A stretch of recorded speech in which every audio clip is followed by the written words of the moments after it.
बोले कि हम लोग ना वो थोड़ा बोल बम करते हैं।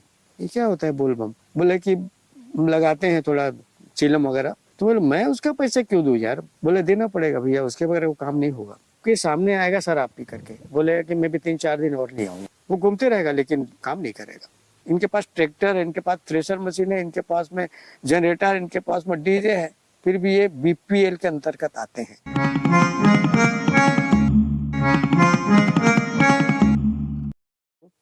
इको नेचर फार्म स्ट्रीट से साथियों, मैं काफ़ी दिनों से वीडियो नहीं बना पा रहा था, कुछ परेशानियां थी। और पिछली वीडियो में मैंने बताया था कि मेरे फार्म हाउस बन रहे हैं, ये घर बन रहे हैं और अभी तो लगभग बन के तैयार हो चुका है। और रिटायरमेंट के बाद से ही मेरी ख्वाहिश थी कि मैं गांव में जाके बसूं, प्राकृतिक खेती करूं। लेकिन मेरे कुछ मित्र थे जो मेरे चाहने वाले, उनका कहना था कि भैया एक बार आप सोच लो, आपको शहर में रहने की आदत है और बहुत कुछ यहाँ अवेलेबल हो जाता है, वहाँ आपको बहुत परेशानी होगी। तो एक बार आप सोच लो कि कहीं ऐसा ना हो कि आपको पछताना पड़े। तो साथियों, मेरी दादी माँ और मेरे पिताजी, मेरे दादाजी से मैं यही सुनते आया हूँ कि गांव की ज़िंदगी बड़ी सरल होती है, मेहनती लोग होते हैं, निश्चल होते हैं और साफ सुथरी ज़िंदगी होती है। और मेरी भी ख्वाहिश थी कि मैं आऊँ। पहली चीज़ जो लगी, जो मेरी दादी कहती थी कि बहुत मेहनती होते हैं लोग और सरल होते हैं, ईमानदार होते हैं। तो मैं एक छोटी सी घटना बताना चाहता हूँ कि जब मैं इस फार्म हाउस को, उसमें बहुत काफ़ी झाड़ियाँ थी, अभी तो मैंने साफ करवा दिया है। तो जब मैं यहाँ आया तो मुझे 1 महीने लग गए थे साथियों लेबर ढूंढने के लिए। मुझे कोई लेबर नहीं मिल रहा था। मैं परेशान था कि सब बोलते थे हाँ हाँ आएंगे, उसके बाद में कोई आता ही नहीं था। फिर मुझे किसी ने बताया कि भैया आप बाहर से हो, आप पे कोई विश्वास नहीं कर पा रहा है, रख लो किसी व्यक्ति को रख लो। तो मैं एक मुंशी रखा, पैसे पे हायर किया था। और मैंने उसको बोला कि भैया मेरे को लेबर चाहिए, आप लेबर के अरेंज करवा दीजिए और मुझे झाड़ियों को साफ करवाना है। जो मुझे अनुभव हुआ वो बता रहा हूँ। तो क्या हुआ था कि उसने 6 लेबर की व्यवस्था किया। 6 लेबर आए उस दिन और 6 लेबर आए, 10 बजे के आसपास आए। एक लेबर था वो पहले आ चुका था, बाकी जो 5 लेबर थे वो 10 बजे के आसपास आए और यहीं पर बैठ गए। बैठे हुए थे सब। मेरा जो आदमी जिसको मैं बोला हुआ था कि वो मदद करेगा मेरी, वो भी 10 बजे के आसपास आया। और फिर आते ही बोलते हैं कि भैया आप पहले डिसाइड करो कि कितना दोगे। मतलब मैं कहा कि जो रेट होगा वही देंगे भैया, जो गांव में क्या रेट चल रहा है। बोले गांव का छोड़ो ना, बोले आप क्या रेट दोगे। बोला मुझे तो नहीं पता है क्या रेट है। फिर मैं उसकी तरफ देखा जिस आदमी को मैंने हायर किया था। बोले कि ये जो बोलेंगे वो देना पड़ेगा भैया। मैं बोला 300 रुपये रेट चल रहे हैं भैया मजदूरों के, तो आप 300 रुपये ले लो। तो बोले नहीं हम लोग 400 रुपये लेंगे। बोले क्यों? बोले नहीं हम लोग 400 रुपये में ही काम करेंगे, करवाना है तो करवाओ। तो उसमें के 2 लेबर थे, उनका कहना था कि हम 350 में भी काम करने के लिए तैयार हैं। अब उनके बीच में अंतर आ गया था रेट को लेकर के। तो हम फाइनली ये डिसाइड हुआ कि ठीक है 350 रुपये देंगे। और उसके बाद में मैं बोला चलो काम शुरू करो। तो जैसे ही काम हमने स्टार्ट किया, उसमें से एक आदमी आता है, बोलता है भैया आपको 200 रुपया आप दीजिए हमको। मैं बोला 200 रुपया काहे का? बोले कि 200 रुपया नाश्ता के लिए, यहाँ नाश्ता देने का रिवाज है, गांव में सब लोग नाश्ता देते ही हैं, तो आपको भी देना पड़ेगा। बोला ठीक है, मैंने 200 रुपया दे दिया। अब उसके बाद में लेके वो चला गया। उसके बाद दूसरा एक आदमी आया, वो बोलता है भैया 150 रुपया 200 रुपया और चाहिए। वो बोला काहे के लिए, किस बात के लिए? बोले कि हम लोग ना वो थोड़ा बोल बम करते हैं। ये क्या होता है बोल बम? बोले कि लगाते हैं थोड़ा चिलम वगैरह। तो बोले मैं उसका पैसे क्यों दूं यार? बोले देना पड़ेगा भैया, उसके बगैर वो काम नहीं होगा, आप सोच लो। बोले यार बहुत मुश्किल है। फिर मैं फिर उस आदमी के पास में गया, यार कैसे आदमी को ले आए हो यार, ये लोग चिलम के लिए पैसा मांग रहा है मेरे से। बोले यहाँ पर चलता ही है, जब भी रामायण होता है, जब भी कोई प्रोग्राम होता है ना, तो बीड़ी देते हैं, चिलम देते हैं, चाय देते हैं, तब जाके रुकते हैं लोग बाग आजकल। तो कौन रुकेगा? फिर मैं 150 रुपये दिया।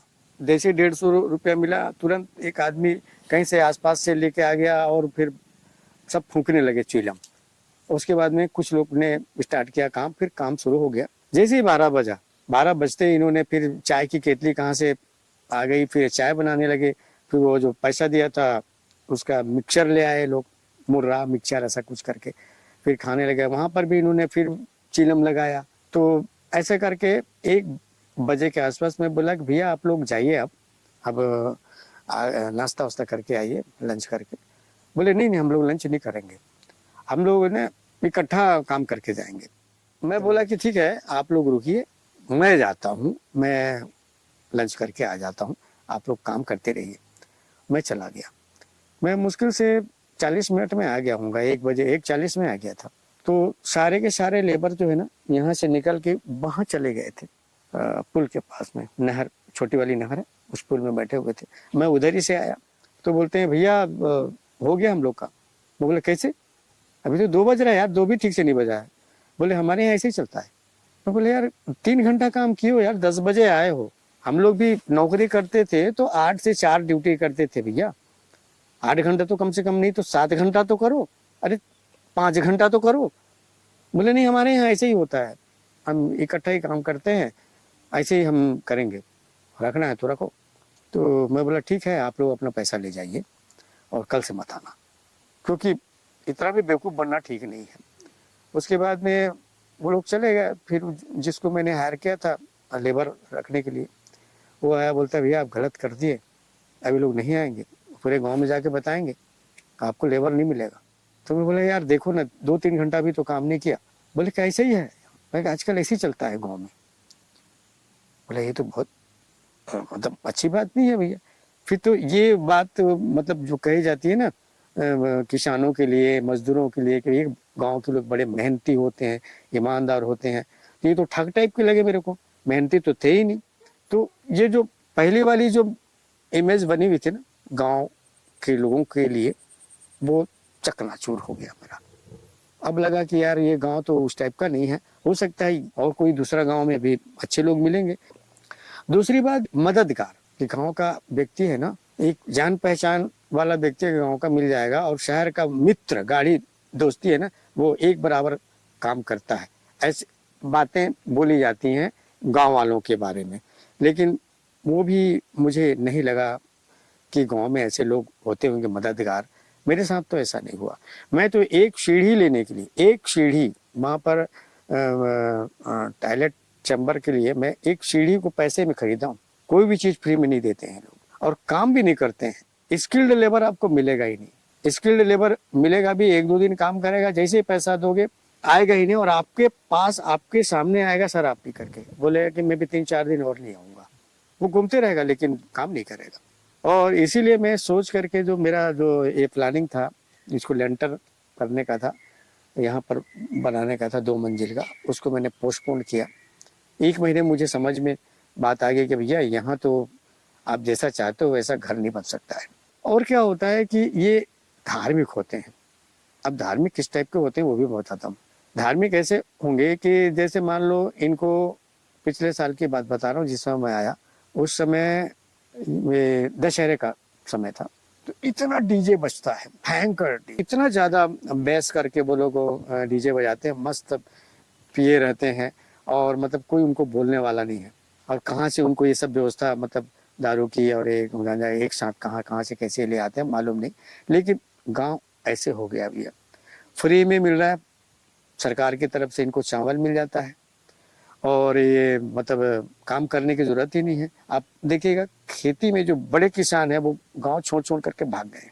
अब मुझे समझ में आ रहा है कि मैं सोचता था कि भैया ये लोग खेती बाड़ी क्यों नहीं कर रहे हैं, ट्रैक्टर आ गया है, आपका थ्रेसर मशीन है, उनसे करो ना, एक आध लेबर हायर कर लो।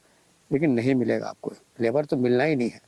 ये भले दिन भर घूम देंगे शराब पी करके, लेकिन काम नहीं करेंगे। ये मैं छत्तीसगढ़ की बात बता रहा हूँ, बाकी स्टेट में लेबर अच्छे होंगे तो मुझे पता नहीं।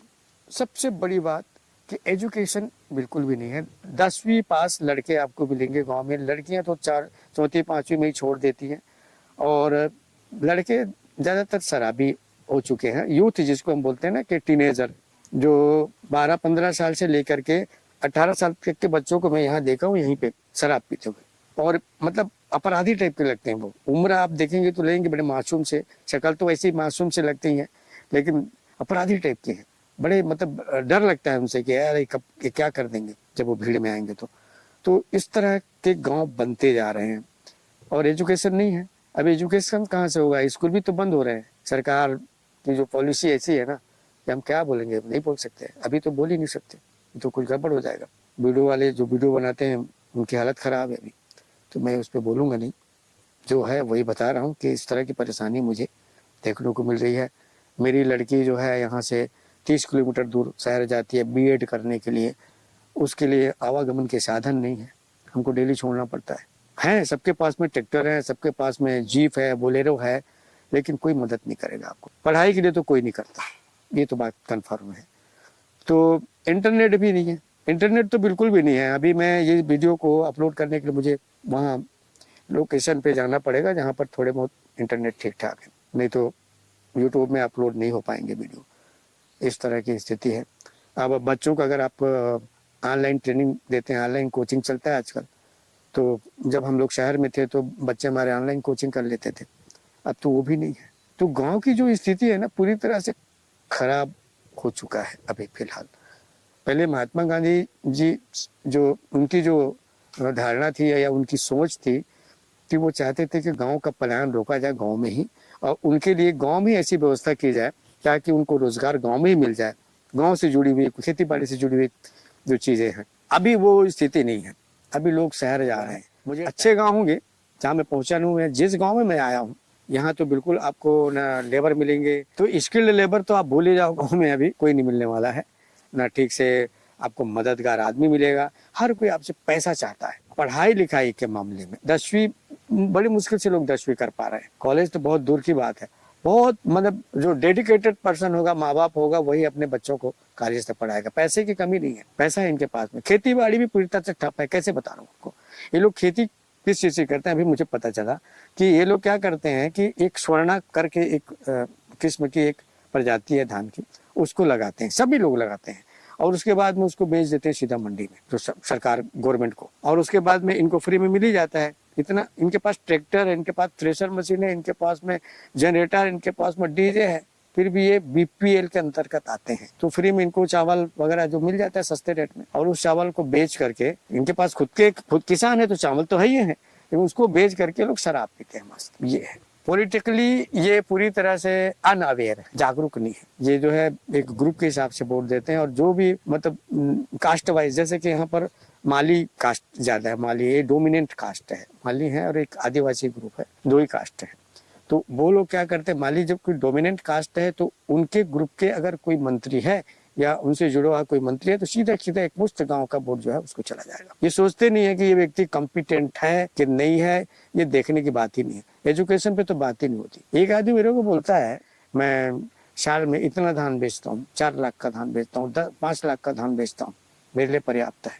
मेरा 10 एकड़ की जमीन है, मेरा 15 एकड़ की जमीन है, आता है बीपीएल में। सरकार के लोग समझेंगे तो किस तरह का उनका आकलन है। हम नौकरी वाले हैं, हमारा पेंशन भी बहुत कम है, फिर भी हम बीपीएल में नहीं आएंगे, हम आएंगे एपीएल में। मैं तो खैर राशन कार्ड तो मेरे यूज किया ही नहीं, मैं चावल खरीदते खाता हूँ। तो ये बताना था मेरे हिसाब से। अभी गांव अगर आप आते हैं, तो अगर शहर के लोग हैं तो सोच समझ के आइए। मेरे एक मित्र का कहना था कि तुम पछताओगे, लेकिन खैर मैं तो पछताने वाला नहीं हूँ। मैं भी वही खेती बाड़ी करूंगा, प्राकृतिक खेती करूंगा।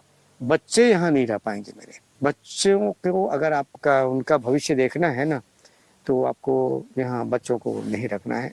एजुकेशन आपको प्रॉपर देना पड़ेगा, तो शहर में ही जाना पड़ेगा।